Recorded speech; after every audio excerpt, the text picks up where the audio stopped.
Ideological subversion is the process which is legitimate, overt, and open. You can see it with your own eyes. All you have to do, all American mass media has to do, is to unplug their bananas from their ears, open up their eyes, and they can see.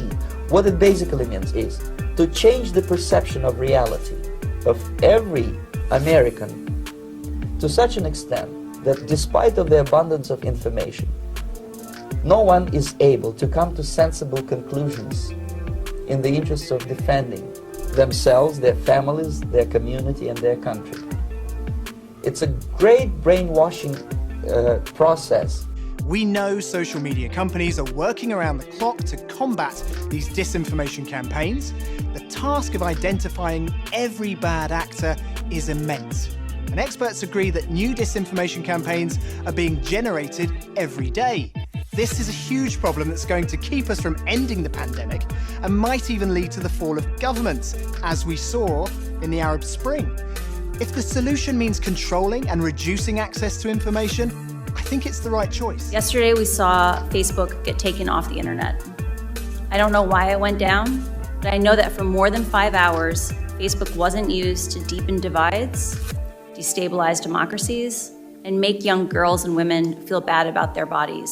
So, just to kind of give you reference, right? Project Veritas has released many whistleblowers in the past, and of Facebook conveniently censoring,